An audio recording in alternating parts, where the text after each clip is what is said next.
Welcome to 2025. Wow, this year has been a blast so far in the real way. Ground Zero, LA.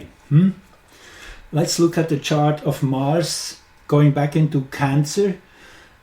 Just 36 hours before the fire started, Mars retreated here, had been in Leo for the last 10 weeks, and now it's back in Cancer till April, because Mars will still go retrograde all the way into February 23, when it at 17 degrees Cancer will start going forward again, and then sometime mid-April. So the next 3 months are still Mars in Cancer. Cancer is not the most compatible sign for Mars, but Mars is challenged in a way to involve itself emotionally and get its hind legs in motion to help the tribe. That's basically what it is.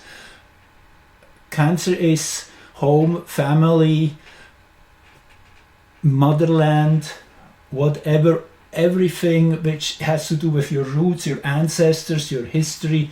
So all of that comes into focus, and Mars is now challenged to get something going, and in that sense of helping to nourish these things, stand up in its sacred masculinity.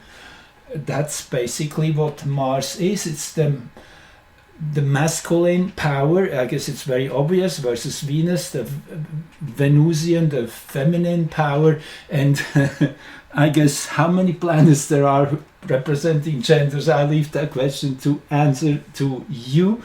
I guess there's not that many. So Mars and Venus are the two basic principles of creation in a material form, and no wonder they're the neighboring planets of planet Earth. So it all shows on many levels, but Mars is really that sacred masculine which we have to awaken and bring to life. Mars is what we can do, is bringing ourselves physically into this world and act and do the things which need to be done. And even if it's just slamming the door and saying no and drawing a line and saying till here and not further, because I mean, really, watch what's happening in this world. I mean, it's unbelievable, as anybody still can be asleep under what is happening. I listened a little bit into this great ground zero experience of this man, Brian Callen, on the Joe Rogan experience. It's definitely gives you the feel of one-to-one of what's going on, really. And I guess that's just one of many channels who is talking about it. But definitely you get a very clear experience of the absurdity, of the extreme coincidences of how things played out. I mean, yeah, it's worth listening, even if it's just the first 30 minutes or so. And you get I will post the link in the description of the video, as all the links I always do. So this is really when things get intense now. Real intense, and this is just a start. Believe me, that is the nature of 2025, and I will show you in quite a few examples. So first of all, the moon, when Mars entered backwards Cancer on that 6th of March, which actually is a sacred day in many cultures. This is the Coptic Christianity's Christmas day, the 6th of January, Epiphany, the Three Kings Day. So it holds a very special energy that day. So there is some sort of a great gift from a higher dimension of reality, of that angelic, that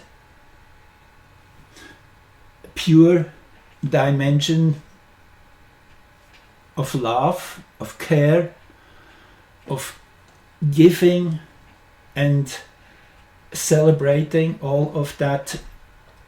And then we have the moon here in Aries in Mars sign, after all, together with the node and the 0 degree, the very first degree, where it was in just till the 11th of January. So now the nodes are in the north node in Pisces and the south node in Virgo for the next 18 months. We talk about that later, hopefully. But that first degree node is always kind of, we're coming back to the root of something. The nodes are moving constantly backward. It's an unwinding. You start at the top of the whatever you're dealing with, and you're digging yourself down to the bottom to finally find what really was the starting point of everything. So that's kind of what these last few days were. They unraveled that starting point where everything falls in line, comes together, and that 0 point where all of a sudden all the puzzle pieces come into the right order, and you see what the seed is of what has transpired in the last 18 years. That's the thing it is with the lunar node, it works backwards. It is that unwinding process. You see, it's the number 8, the infinity symbol, where you have the clockwise and the anti-clockwise in the same motion. That's why the figure 8 is so enormously powerful. And if you look at the 8, really, if you look at it from more of a sideways place, it's just a twisted three-dimensional circle. That's what the 8 really is. So it's still one big flow. But what I want to say, that it's always these two motions of clockwise and counterclockwise, of, you could say, of male and female. It's another way of seeing it. So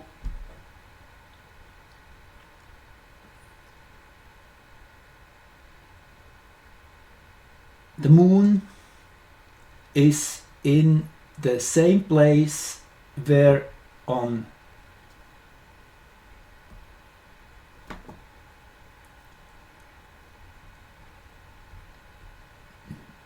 that's not the one, that's the one, where on March 29 there will be the next partial solar eclipse. You see it's very close, 8:59 versus 9:11.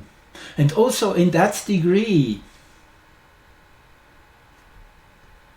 that will be where midheaven is, 8:14, then Neptune will enter Aries the first time. So this is a very important degree for the next many months to come, and years. I mean, this is a fundamental moment which is etched in stone with that Mars entering Cancer again. So whatever was manifesting around that time will keep being crucially important as a seed crystal for something to grow out of. Now, I had another thought. You see, maybe all these people who now have lost their homes, and they're as sad and as tragic as the whole thing is, maybe that is nature's way of saying, you better get out of here. And I will tell you why, because this will probably be in another show soon to come, about the predictions for the year 2025. It will be material from the Philadelphia experiment, which I will share with you. Albielek, who has clear memories, just this is a little teaser in between, I guess, as I have it open here. Anyway, Albielek is one of the two engineers who were on the Eldridge running the show. He's naturally no more alive, but I dug up this interview with Paola. Let me see, I had it open before. Paola Harris, here you see the Eldritch. Yeah, so there's lots of for those of you who are kind of thinking this is a conspiracy theory, there's lots of great research. Here you see Paola Harris and Al Bialek.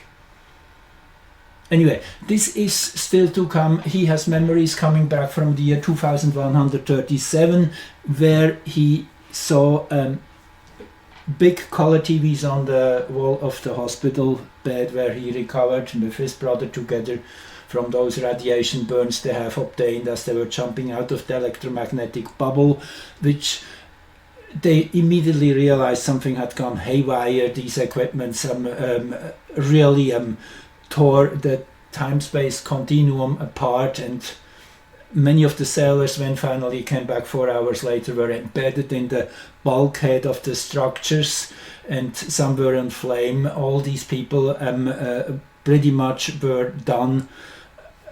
Something Einstein was predicting, that's why he pulled out of the experiment.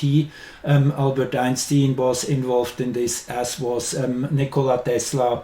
That was in 1943 during the war, when they deemed to make ships invisible. Anyway, I will get deeper into that, into the predictions. 2025 is mentioned in a very particular way in those informations he brought back.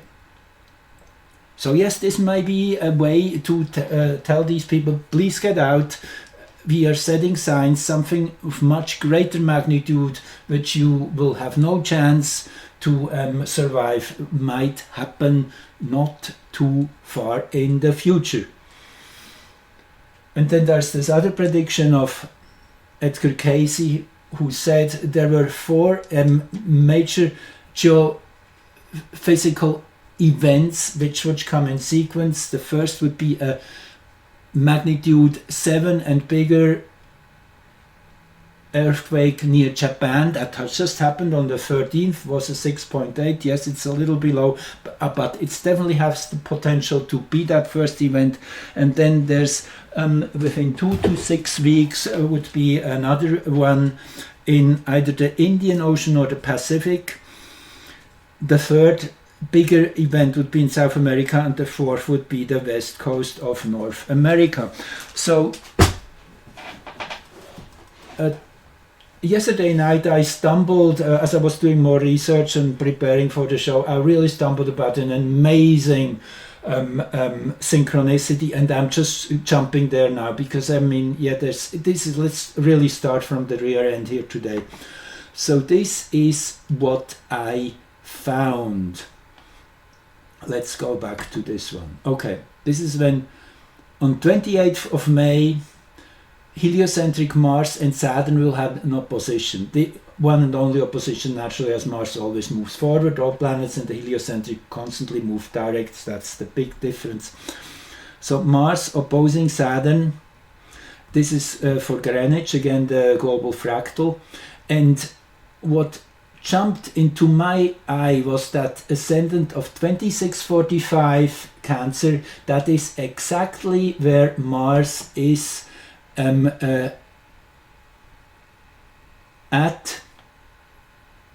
was a few hours ago, actually, as I'm recording this. We just got into this new Mars cycle.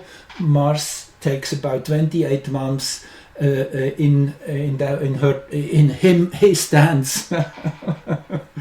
Now I'm getting confused with gender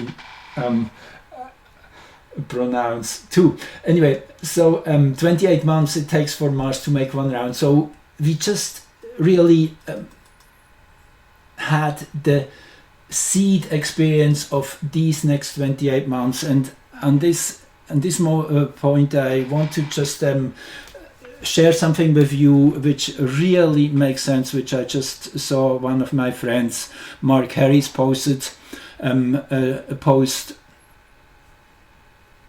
saying how important beginnings are. Yes, they are. It's like the index of a book. I really liked that.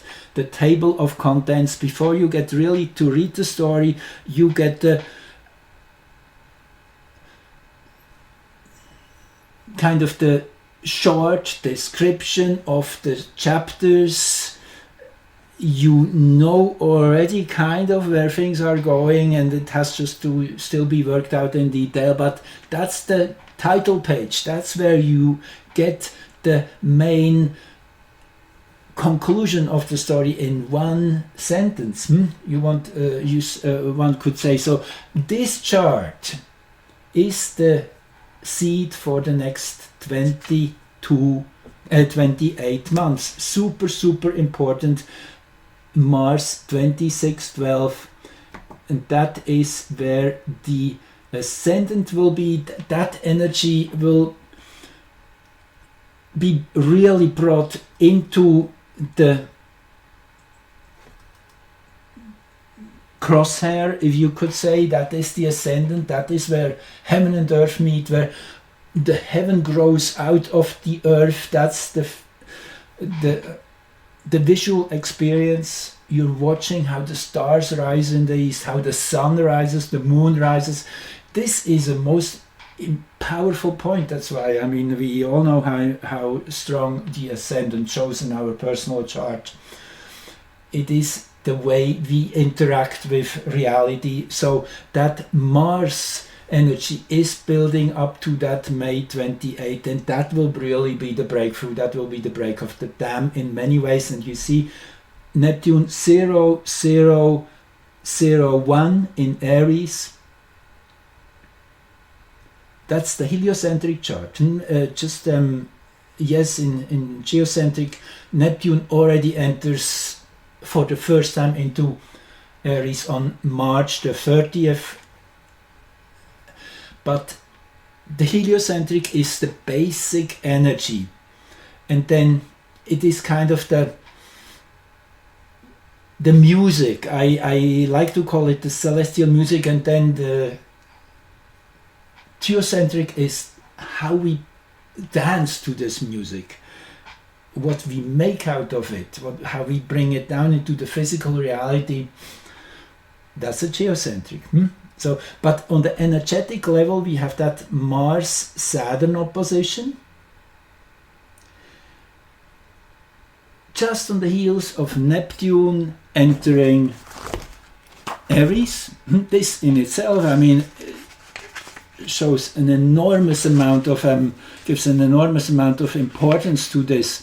And I did make here the little, I wrote it down in sequence. So yes, actually, even though it only reads 001 because Neptune moves so slow, on the 23rd of May, Neptune heliocentrically moves into Aries, finishing its whatever 15 years of Pisces or so. And then on the 25th of May, geocentric Saturn enters Aries. I mean, it's uncanny. Let me just see. I have this chart here too. Just even if I open it in the small way, you can see. This is the. Yeah, I should open it in a bigger way too. Let me just see, because it's really another really important chart. There's so much going on these days. This is the one I want to look at here, anime chart.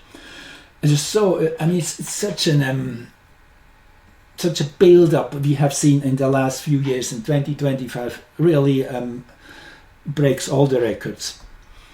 Now this chart I have still to adapt.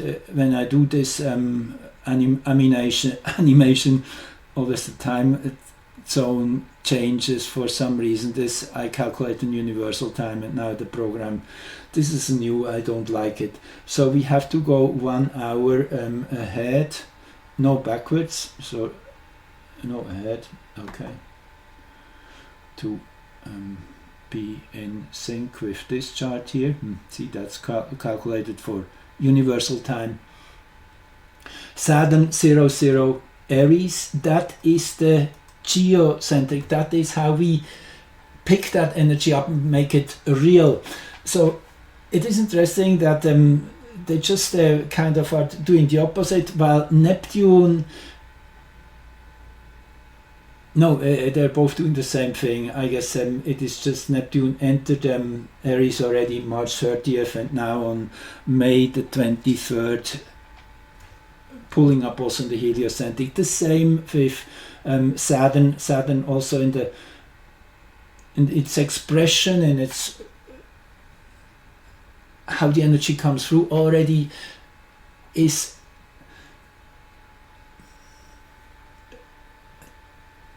gripping, if you want to say, when the energetic imprint of Saturn still is in Pisces. So it's really bonding these two signs, still coming from that experience of the ending of the cycle and seeding it into beginning. It's actually really a beautiful picture if you bear with me on that. So anyway, I'm just slowly getting there, because there's so much powerful alignments which synchronize with one another, as I just I'm trying to show you my fascination with this whole art. So anyway, I could say so much more, but just let's keep it simple as I can. Heliocentric on that very day moment, within minutes, practically, maybe less than an hour, Mercury, Uranus, heliocentric have a conjunction. That is when Mars and Saturn oppose each other. And Neptune here at the center of the sky. And that degree of Mars synodic cycle being at the ascendant. And now, the last one, which is really the final, which the cherry on the top. So this is the heliocentric chart for this exact moment, and the next chart shows you the geocentric impression of this moment, and you see the nodal axis is exactly in those same degrees, 24, 26 north node, and if you go here to the heliocentric, 24, 38 is the opposition front. So it's within 12 minutes of arc. And the north node naturally with Saturn in hexagram 36, darkening of the light. This is really when the harvest is pulled in. That is when we are having to go through this big shedding of an enormous skin, of letting go of so much of who we were and what we are identified with. That's really what it says, in a collective way. So this is really the beginning of the big earth changes. It's the last week of May, really. I would say, and probably this opposition is the first culmination moment. That's why we really if we keep that in focus, if we do the right things, we have now, what is it now? You still have 4.5 months, is that right? From mid-January till mid-May is 4 months, yet 4.5 months. Still a fair amount of time to get in the right place, at least if you're thinking of the West Coast. I think that is about when things really come down, start to come down. Mars Saturn is the energy of death in pretty much all charts I have looked at, people dying. There was a strong Mars Saturn angle of some sort. It is breaking with something, breaking out, breaking down. It's also the energy of war, of confrontation, of definite action with the law, and in line with the law. It can be the law, Saturn acting from a very, very serious angle. hexagram 6, I actually here the other side of this polarity 36. 6 is conflict, and the notion there in the I Ching and the Chinese Book of Changes is without friction there is no progress. Conflict is that friction. That's how we have to see conflict. It's rubbing off each other's sharp corners, becoming more able to do everything in a smooth way. That is all implied in the word conflict. And naturally with Neptune here, just at the beginning of Aries, with the midheaven also, that is a zero meridian, that is the celestial degree, which is over the zero meridian at this moment, the very first degree of Aries. This is a true rebirth in many ways. So there might be some really big stuff happening on that day. It could be a little earlier or later, but the Mayan signature of that day also speaks volumes. The red cosmic serpent is day 13. The 2 bars of 5 and the 3 dots, that's a 13. That is the celestial snake. I endure in order to survive. Transcending instinct. I seal the store of life force with the cosmic tone of presence. I am guided by the power of universal water, which is Muluk, which is the higher octave if you want. That is how the Mayan calendar works. Very powerful system. Actually, it's galactic time. That's how we have to understand it. It's the rhythm of the whole galaxy goes in this 260-day cycles. 260, 13 times 20. Yes, that's what it is. Anyway, that's another subject. I will definitely aim to also teach and offer a course in the Mayan calendar reading and get attuned to its energy. I'm still in the planning phase of my classes. I guess I waited out till Mars is direct again. February 23rd, that is the day when Mars turns direct. Also a really big one to note in your calendar. Okay, so but it's not over yet. Now let me keep telling you. So we have that Helio-Mars-Saturn opposition. This is the this is the heliocentric. Yes, this is the geocentric, and here you have a Moon, Sun, Jupiter conjunction. How about that? Actually, sorry, it's not correct. The Sun is here at 7 degrees in Gemini. It's too crowded here. So, but there's a Moon, Jupiter conjunction on that very day. This shows something really loud and big and visible. It has that stature of enormity. In hexagram, you won't believe, standstill, number 12. Everything is coming to a standstill. This is the moment of really pulling out of that motion of ever going higher. This is the culmination point of the year of the sun's path. Just the very final days before summer solstice. This is the energy of coming to a standstill. Yes, there's been abundance to the X degree, and now we are starting to consolidate and focus on what really matters most.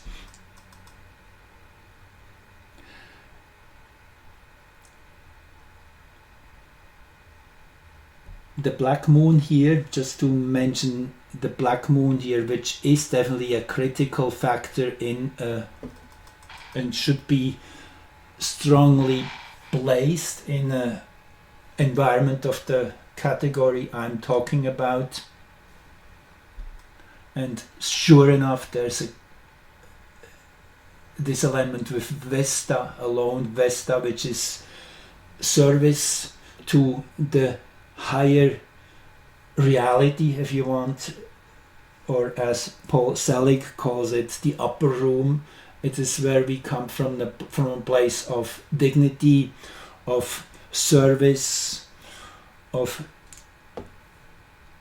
truly available to do the right thing, keeping the holy fire burning. That's where it goes back to. It's the women who served the goddesses, who made sure to give sacrifice and all of that. That is Vesta with the black moon. The black moon naturally always is the collective shadow in a nutshell. That's where the moon is farthest away from Earth. I keep comparing it with the deepest trench in the ocean, where everything assembles which we are not really wanting to deal with and push away from us. So it is that build-up of that blind spot collectively. To Radamanthus here, Radamanthus is about justice and truth and doing things in the right way. Elatus is very eloquent in the use of language. So it will be also helping us to wrap our minds around that shadow energy, how it manifests in early Scorpio, which is actually hexagram 28. Greatness in excess, that is a flooded river or a beam above a door which is spending because of the weight of all the bricks above it, the roof. So there's something of a massive energy, and so what stands out here is this bi-quintile to Neptune and Saturn. Quintiles are multiples of 72 degrees, that is 1/5 of a cycle, and it's the number. The 5 is, first of all, an extremely dynamic number. It's the number of creativity as such. The 5 is only found in living beings as a structural number, so it's something which has an enormous dynamic. It's creativity at pure. It's the 2 and the 3 also you could see as the male and the female interacting in their very manifest form, creating something new. Neptune definitely has to do with water, and water is a critical factor here. And actually, now let me jump back to the beginning here. That's where I really wanted to start first. That is the comet we just have in our cosmic neighborhood. Please make sure to understand the magnitude of this story here with the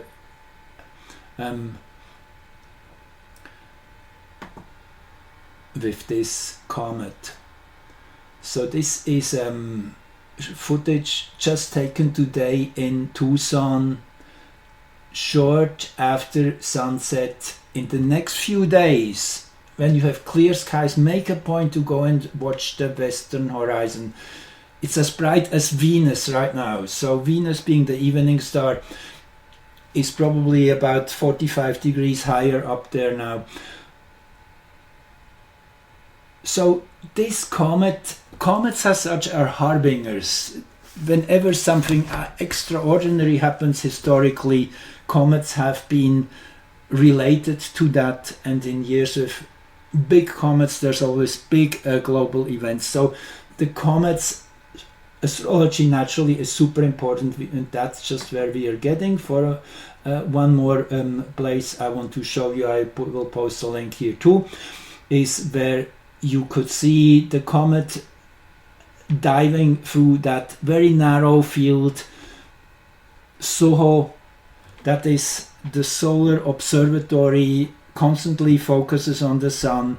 This is how big the sun is. This disk is just so it's not too blinding. So you see the corona and what's happening, the near environment of the sun in that sense, and you see how big that comet is, almost as big as the sun here, that head of itself.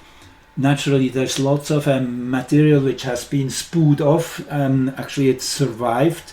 Many astronomers were worried it would not. It's now clear. It came as close as 1/10 of the Sun-Earth distance, 0.09 AU astronomical units. That is within Mercury's orbit. Was very close, and on the same day it had its closest approach to the Sun as to Earth. So this is its discovery chart.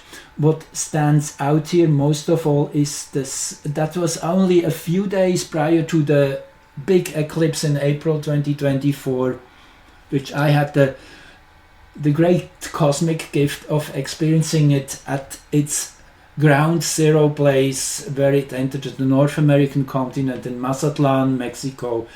I gave myself that luxury. Actually, it fell in place with some dental work which I needed to have done, and it was just exorbitant what I was quoted here where I live. So I decided to combine that with a holiday and enjoy the eclipse. So I was very feeling blessed, deep gratitude. That was April the 8th.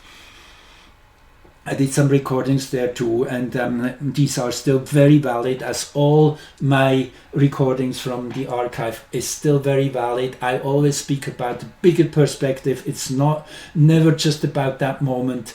And as I just said earlier, I mean, there's all these seed plantings which are going on. It's like we're planting a forest. We're putting seeds into the ground, and they will grow. Each has its own potentials. Each is a book with its own index, with its own table of content. Anyway, just saying, you can go back to any of the earlier recordings. That one was April the 8th was the eclipse. April the 5th, that was 3 days before that comet was discovered, when the sun was exactly at the north node. In itself, saying this is a critically important thing that happens in that moment on that planet. With the moon here in the 27 degrees Aquarius, that is actually the moon, the same degree 2712 actually is the moon in what I call the New World chart, the Declaration of Independence, 4th July 1776, which really has set the seed for a whole new civilization, governance, and all these high values, to give them space to manifest freedom, brotherhood, and equalness, that everybody has the same rights, the same gifts, all of that, a world of abundance. That is the seed. That same moon is definitely giving a deep resonance, a kind of fueling that whole idea in a very special way. Also, the black moon is pretty much in the same place as it is in that independence chart. It is there. It is at 1928. So there's some resonance with moon and black moon, which means it will be manifesting mostly in the American nation what this comet shows. That's why the West Coast will be so crucially important. As probably, I mean, I'm even going as far as referring to Gordon Michael Scallion. I will look at this chart in that one. Maybe just make sure you subscribe so you don't miss that one. That will be a very big one I have been working on for years. I mean, I'm just sharing information which I have been gathering over the many decades I do this work. So it's all coming to to critical crescendo. That's what it seems, and I'm pulled to share all what I have learned and bring it all under one hat, as we say. So Mars-Saturn conjunction, Neptune-Venus conjunction here over the edge of the sign, very beautiful. That's a big promise that Venus in the very first minutes of Aries, yes, this is also about a new beginning. But first something has to be broken down, and you see that a beautiful geometry this chart has. The black moon here in that perfect trine with Uranus and Jupiter in a symmetry here with that center of conscious attention with Mars and Saturn. So it is Mars, Saturn, Jupiter and Uranus, which are all tied into this core structure of bringing the shadow into a full view. This is 1/7 of a circle, and there is this additional 3/7 of a circle to the Sun and Moon at 16 degrees Aries. So this chart is just a jewel in itself, as much as the comet is a jewel. It shows again this, how things are really showing themselves in different dimensions, but in the same beauty, in the same perfection. This is the most powerful moment that comet was discovered. I have actually, because it's such a special chart, I want to give you a little bit more of the astrological structure. And actually in that place I want to say a big thank you to Ron Scott and Mariana Getova for always providing me with information about when comets have their closest approach to Earth, to the Sun. I will also post that link in the comments so you can go to his blog and see. So the comet actually was discovered, you see, in Chile, in a Chile observatory, Rio Hurtado.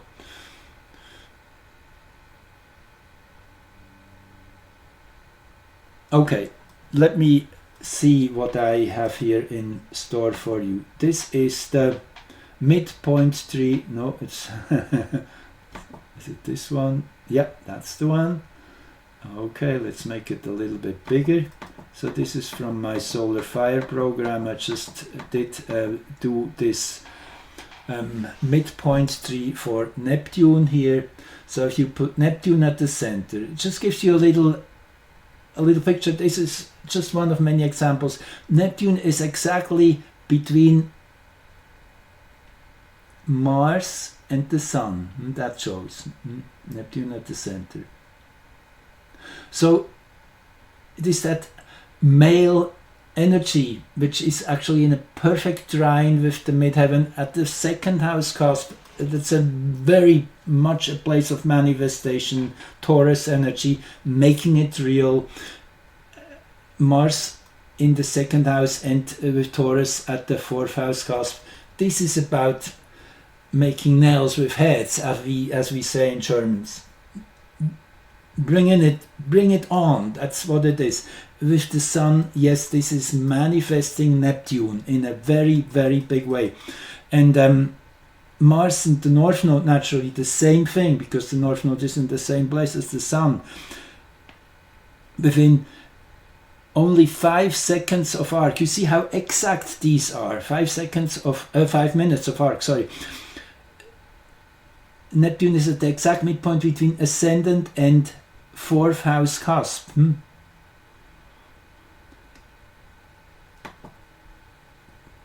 I lost it again. Here we go. And then also between Chiron and Juno. Chiron and Juno, naturally over the 90-degree axis. that counts too. That's not the direct midpoint, but over 90 degrees. Absolutely valid. The grand square of 180 and 90 degrees always works together as one big unit. In the human design they call it the incarnation cross. It is or what Oracle girl Jacqueline Hobbs calls quadrality, the four corners of Earth, the four quadrants, the four dimensions: physical, emotional, mental and spiritual. It is that completeness. That's why the squares are so super important, naturally also midpoints in that sense. So Chiron and Juno, it's very clear what that says. It's the great wound which will be felt at first by the people working together, helping each other, making sure they are supported by each other. And the AW 197, the art of war, interesting that this is there too, which is the great ability to whatever comes at you to shift it over into something beneficial. It is the boomerang effect which comes in here. And naturally Chiron here in that exact degree where the solar eclipse would happen 3 days later, the 20th degree in Aries, which will be all about exposing and healing. Exposing and healing, purifying, you could say, because this is really what the purification is all about. It's all just bringing it into the conscious perception of, and that is bringing it into the sunlight. And as the story goes, when you bring something into the sunlight, it evaporates, it's healed, it flourishes, it's nourished, all of that. So it's a natural occurrence, but it has to be endured, and that is the endurance here, that connection with that main structure and Neptune. Now we have lost it again, and let me just go back to it because I really want to go through the whole thing. Each midpoint is here super important. Pallas and Ceres, two asteroids.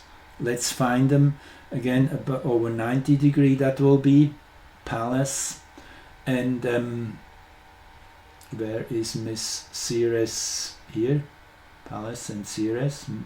See again, the 90 degree point to Neptune would be here by 28 Sag, making a square here. So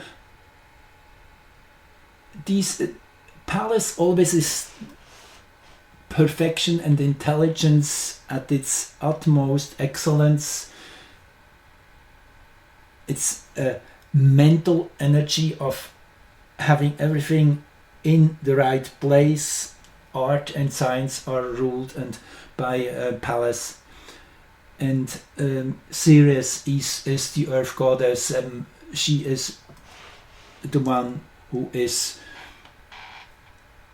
experiencing this intelligence, giving it expression, and as chaotic as everything might look, it's deadly exact, in the right place. Nothing is even 1 millimeter in its wrong location. That's how exact nature works. Just think of accidents. Some people survived the worst accidents because they were just exactly guided to that square inch almost where they would be saved. That's how exact nature works.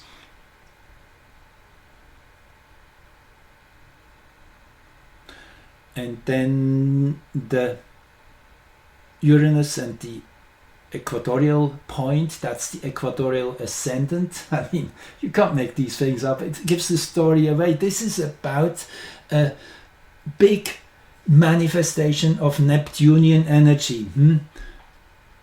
Uranus, naturally the one who ruling earthquakes and seismic activities, all of that, super active these days. And that is the earth shaking itself. And I mean, yes, many of these things are not natural, but still they're allowed by nature to occur. That's why they are part of the script too, even though because we are part of it. We are part of earth. It's inhabitants. So whatever we are causing is also natural in a way, even though it might not appear that way. That's a totally different story. Saturn, Uranus and the equatorial ascendant. It's the ascendant on the equator, which again is most important. I mean, it is the global manifestation of how this energy will interact with Earth as a whole.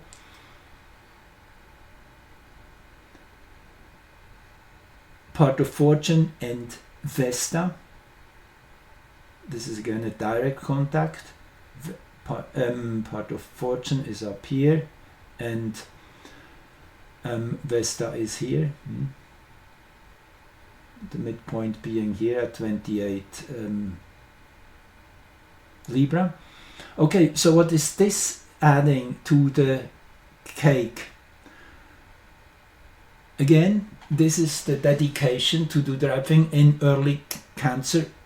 It is decision time, that's what it says. And part of Fortune at the galactic center within half a degree. Yeah, we are getting lots of help from higher dimensions. That's what it basically tells us. It is, if I go one step towards the divine comes 999 steps towards me. That's basically what it says. And that's what we're experiencing. It is an extremely special time we are living in, to be said. Jupiter and the equatorial point, naturally they are both in the same place. Uranus, that's the one shaking the whole thing. And Jupiter, that is the pacifier, that is also the one which says, well, yes, it might look really, we are going through major shake-up and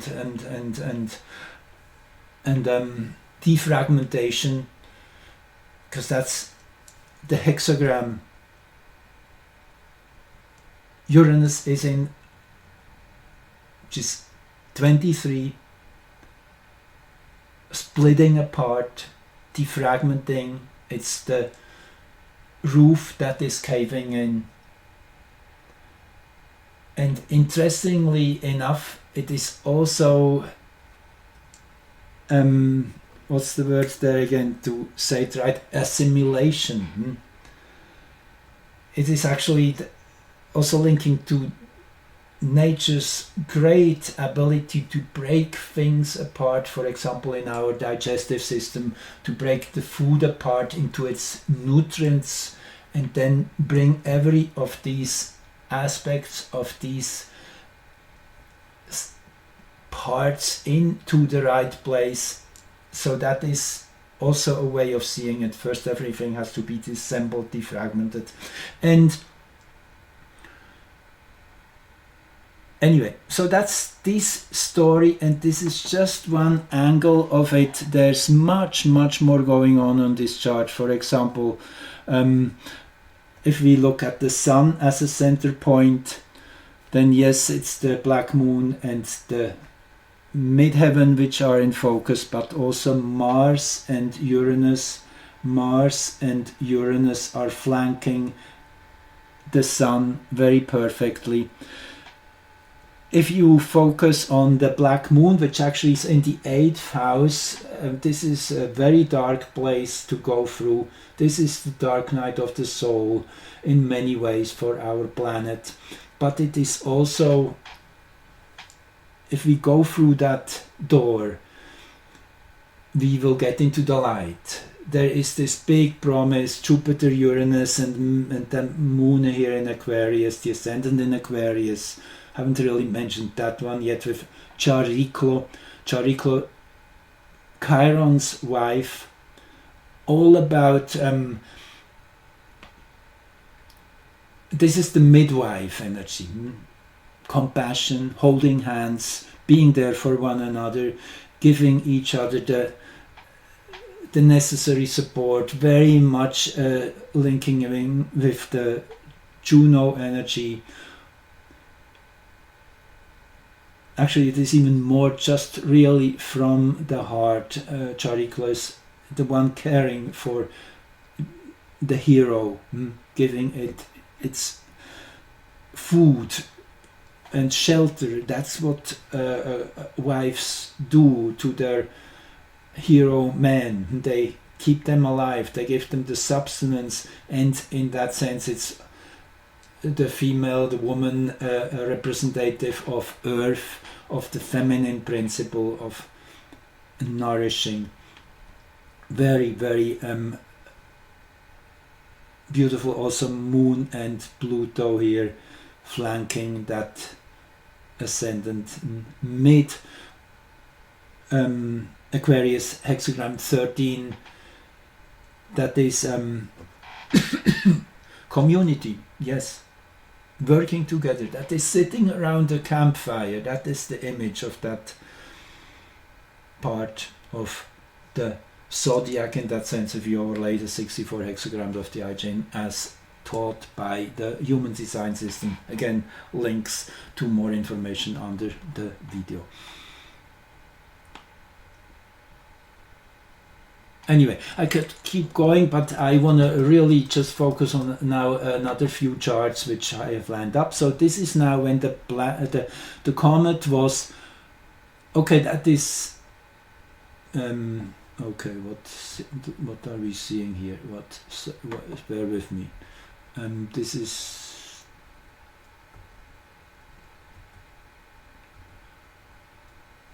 okay, that's the same chart for Greenwich. Okay, yeah, I thought that was interesting. See, the first one is for where it was discovered in Chile, and so the second chart, I do that sometimes with charts to just show how they will have a global impact, what their meaning is globally. And with Ceres here at the 10th house cusp here, Ceres, the Earth goddess. Yes, it is about Earth and about its balance.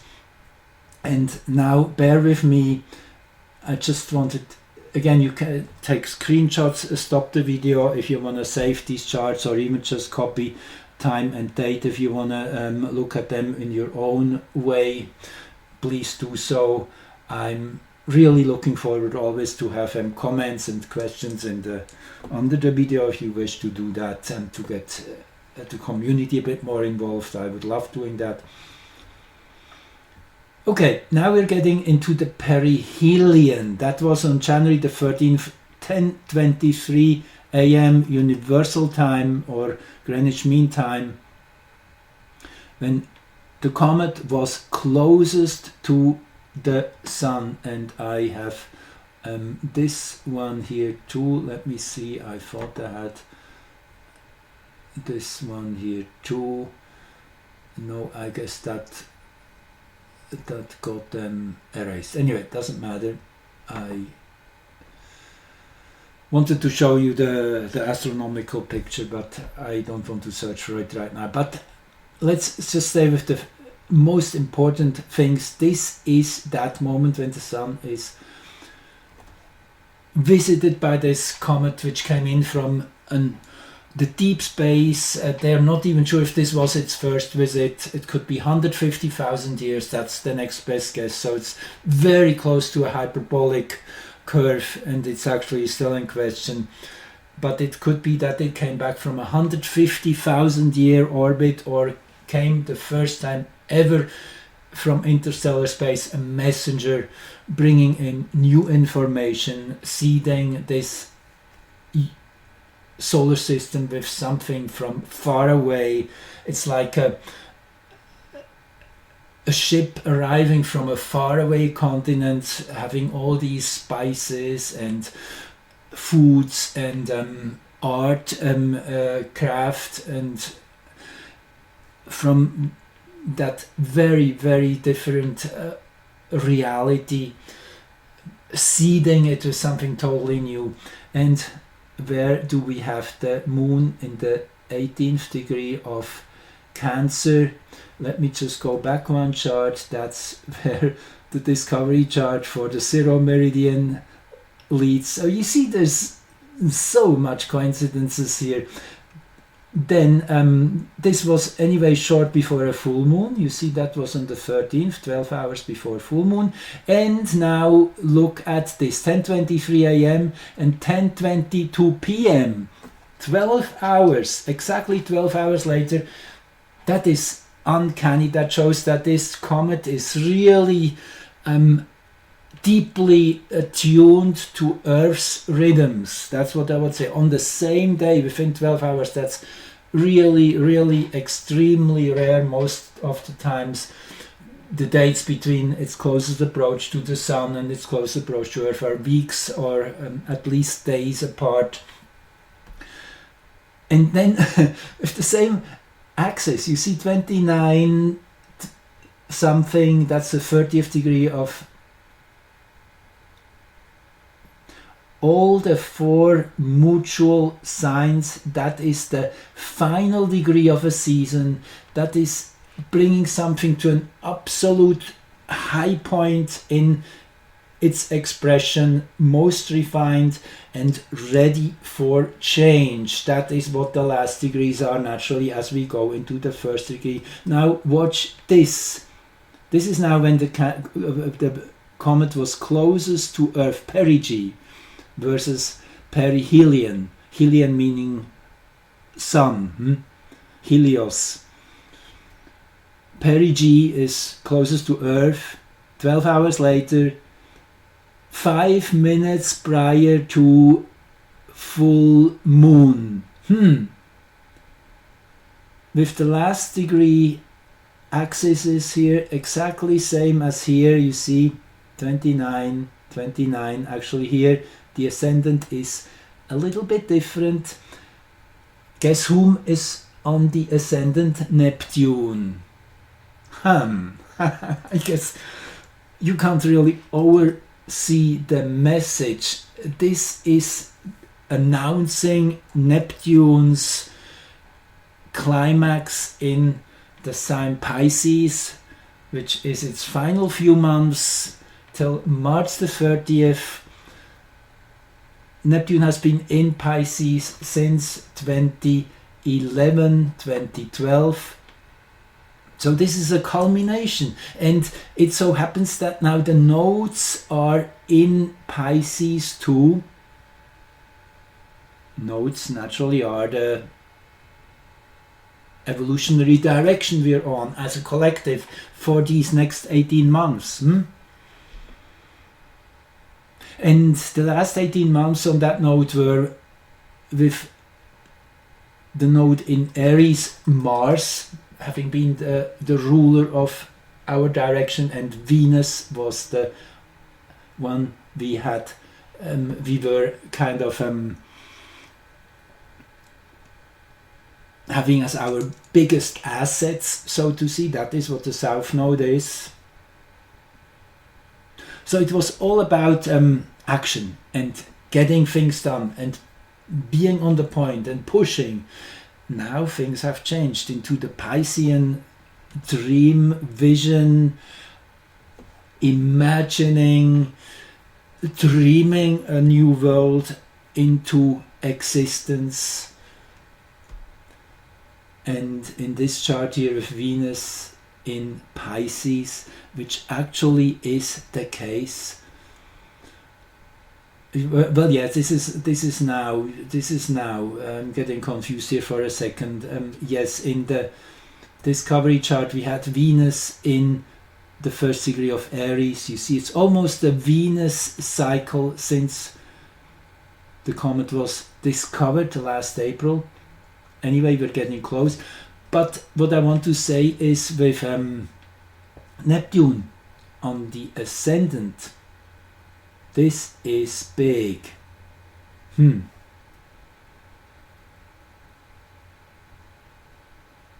Anyway, so here we are. Now, this was the perihelion, when it was closest to the Sun.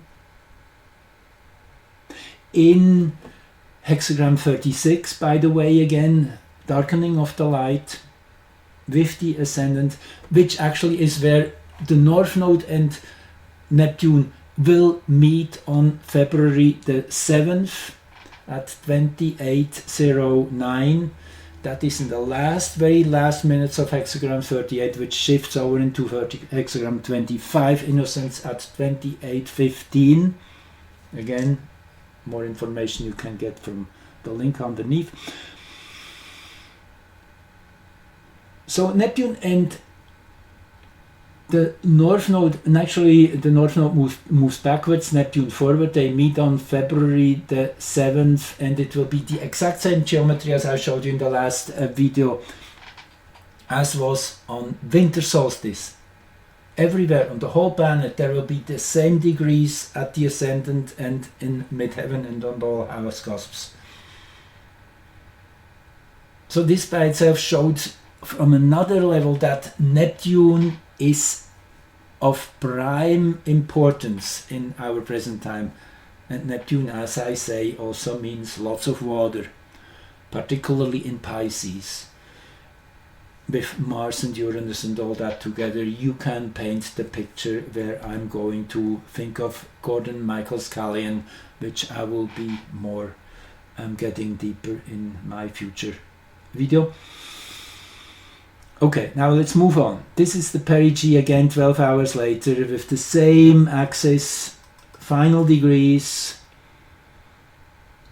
Something big is coming to end. This is the harbinger of bringing something to end. 5 minutes before full moon. And then we have full moon. And you see, now the axes have jumped into the first degree cardinal. This is from an ending to a new beginning. This full moon definitely lit the fuse for some big actions, events, bringing it into the limelight of the public. That is what the Joe Rogan show is showing. That is, I mean, already has 1.2 million views.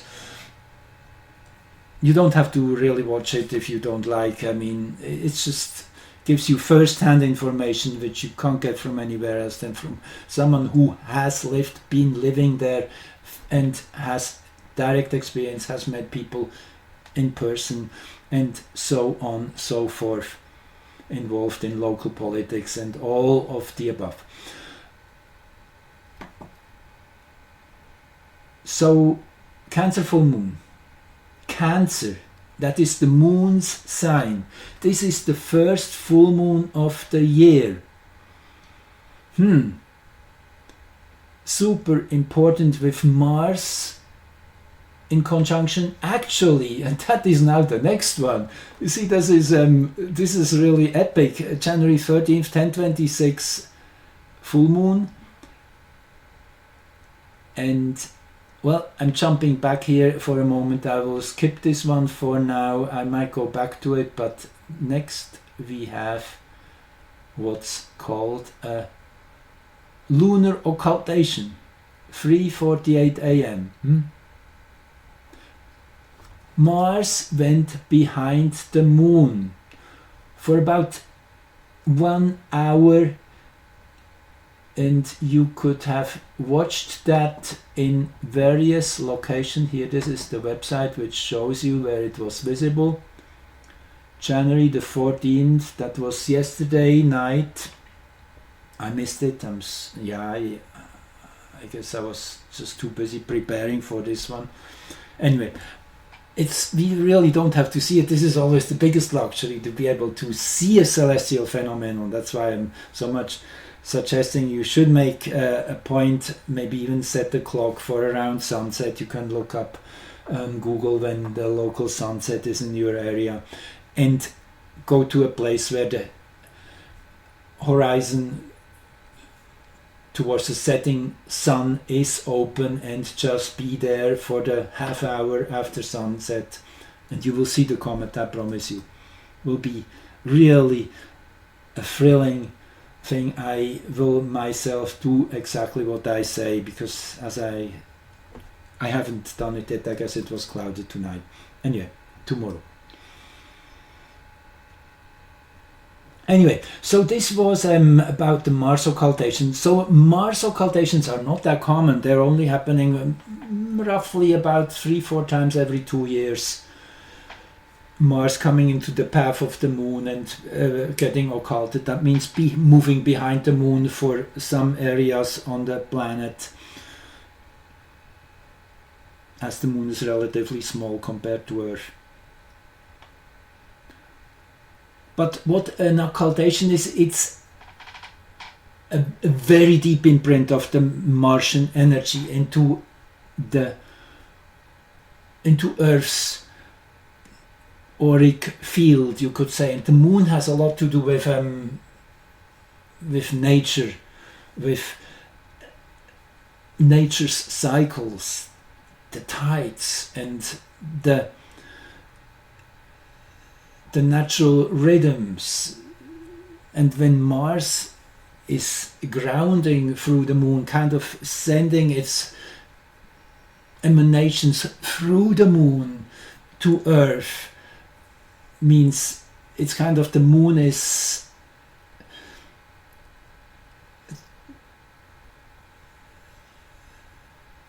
soaking up Mars energy and transforming it to a more digestible level, to a more palpable and tangible experience. I guess that's how I like to describe occultations, which is the same as we have in eclipses. Eclipse is just a lunar solar eclipse. It's just a particular form of occultation, one body coming in front of the other from our perspective. Interesting that over Greenwich we have 20 degrees something Virgo. Remember, that was the black moon here of the comet's discovery chart. So I guess things are really showing up on many levels. Okay, where was I here? Okay, yeah, I have it a little bit backwards, sorry. So this is the Mars occultation. Next one. And you see there's this perfect trine, and the moon and Mars, again, I mean the 27th degree of Cancer. Where did we see that again?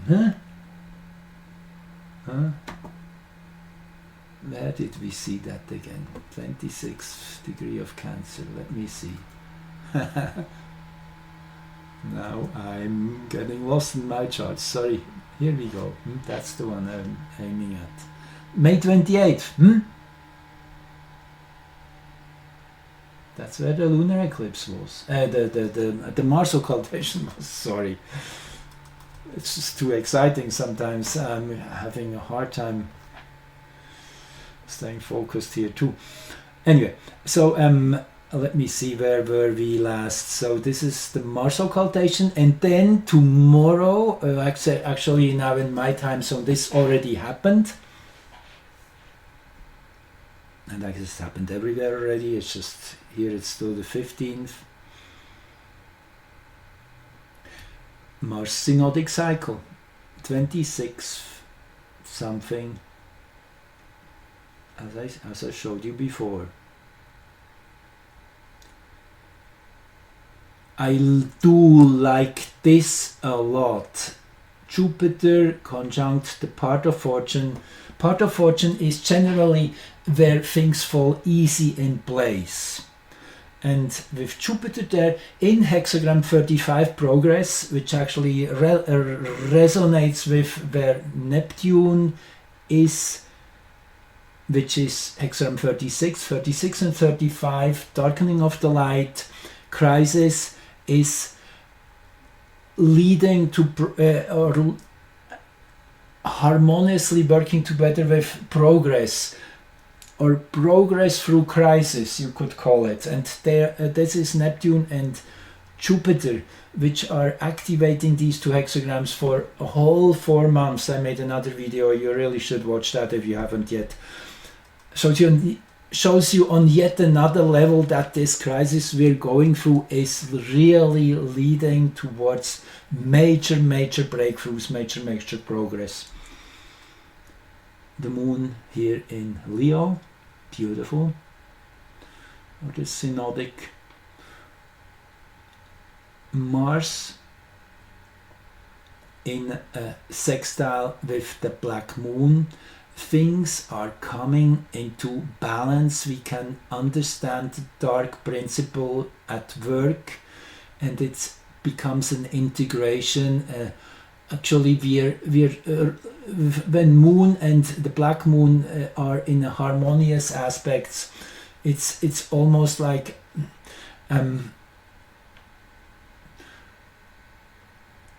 you deeply intuit, understand emotionally why things are the way they are, and it is a deep place of acceptance and of knowing that this is the path it has to go down on. Beautiful aspect. Okay, I have to go back once more here. It's just one more thing I really have to tell you. Yes, this is the chart we started here, which was Mars entering Cancer again on the 6th of January, which really opened that whole Pandora's box in a way with that event in LA. Okay, I showed you this chart. I haven't shown you this one yet. That's the same moment, Mars turning back into Cancer. And guess what? Mercury 2711, that is to the minute of exactness where the galactic center is right now, observed 2711 Sagittarius. Mercury had a dead-on conjunction with the galactic center in that moment, and it is at the focus point, the consciousness focus point globally.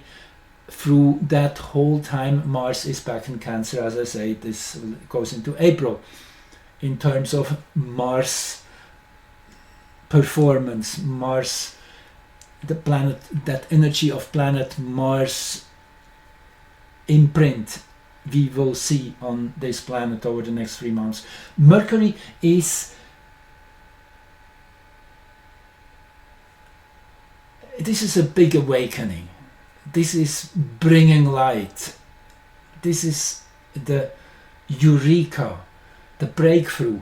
I mean, how much crazier can things get before you start scratching your head, before you see the crack in the wall and start acting on it, on what you perceive, and stop ignoring it, stop having your head buried in the sand like an ostrich. That's where we're going. Sun in close conjunction with Pallas. Yes, we are seeing the pattern. Ascendant here in the earthly perspective, away from ground zero, is hexagram 36 again. 36, darkening of the light. Yes, that's what we are going through. It is necessary, and there is a standstill which is in the cards. That's hexagram 12. Hexagram 11 up here, peace, which beautifully is the balancing principle to stand still, is peace, where everything is in perfect order, nothing has to be done. This is a deep state of harmony and the acceptance, allowance of what is right. Easy is right. The right way is easy. I always like that poem, even though I cannot recite it fully by Lao Tzu. Easy is right, and what is easy, what is right, that is easy.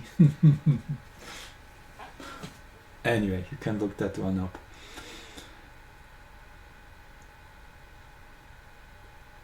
Okay, just wanted to show you this Mercury here. Yes, this is really a very important piece in the puzzle, in square aspect naturally to Neptune.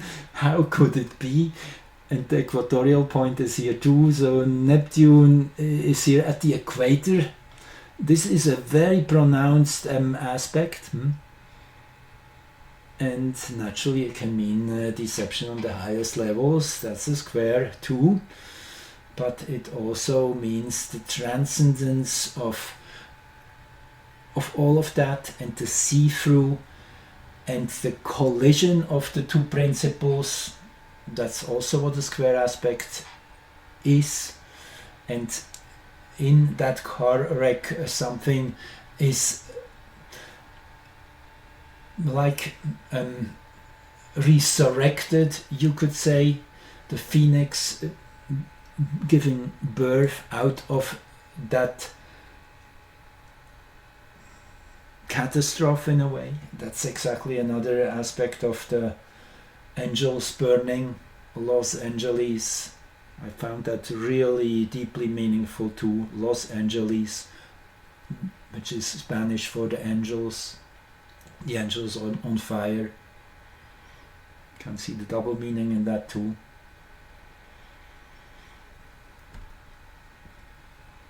So just a little bit more. I'm having covered the whole ground almost, so just bear with me. Okay.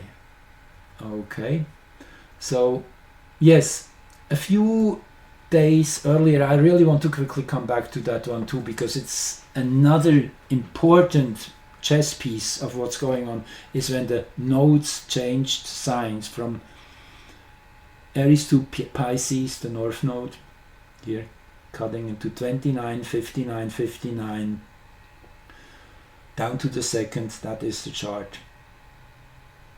Naturally in a close conjunction with Neptune, starting this whole new period of going backwards, of digging down to the bottom, as I said earlier, starting with Neptune, starting it with the most kind of biggest perspective view, wholesome. That is another way of seeing Neptune. Neptune has that transcendence in it, that illumination at its highest level. Naturally at a very, very low level it's fog and deception and lies and all of that. But on the high level it is illumination and enlightenment. Neptune is transcendence of everything.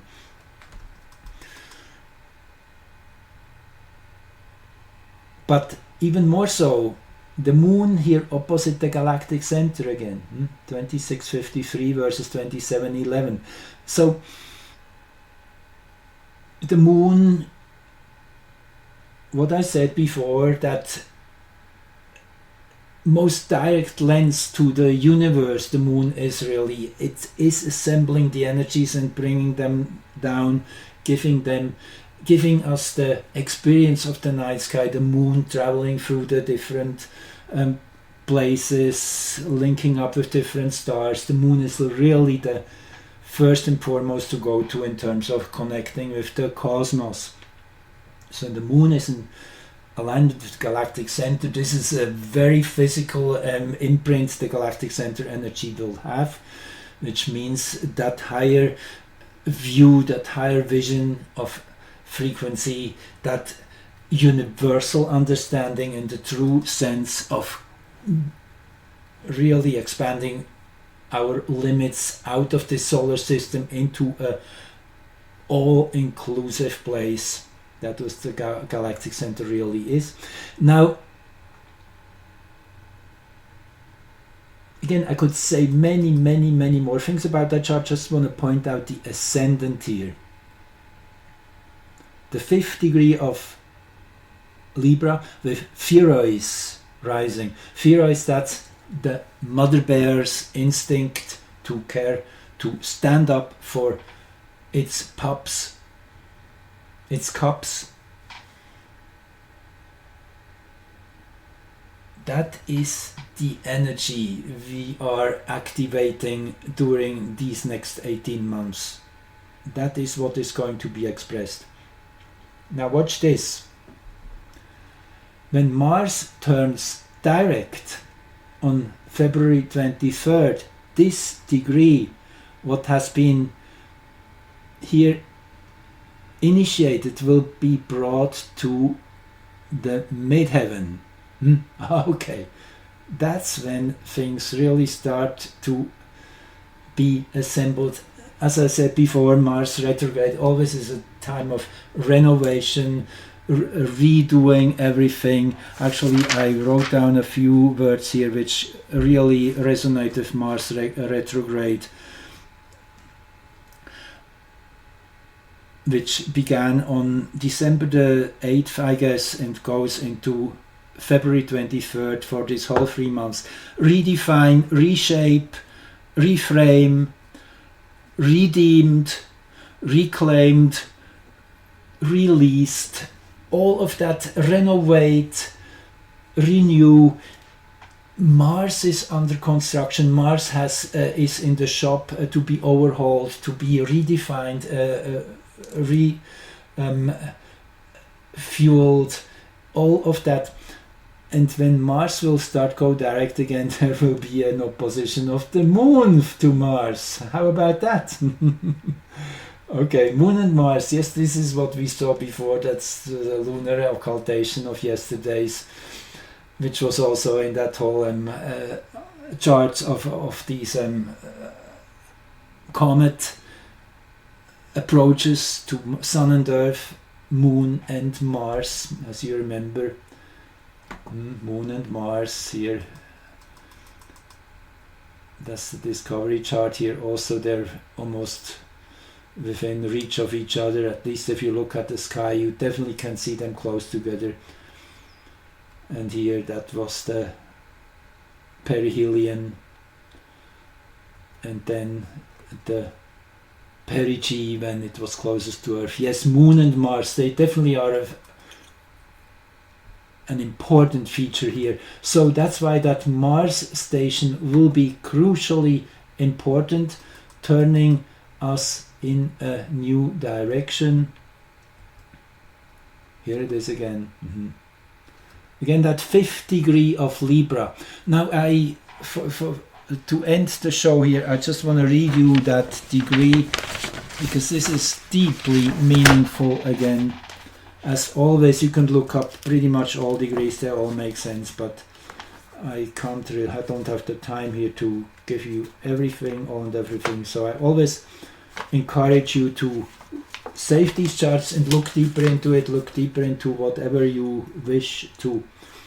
5th degree of Libra, a man revealing to his students the foundation of an inner knowledge upon which a new world could be built.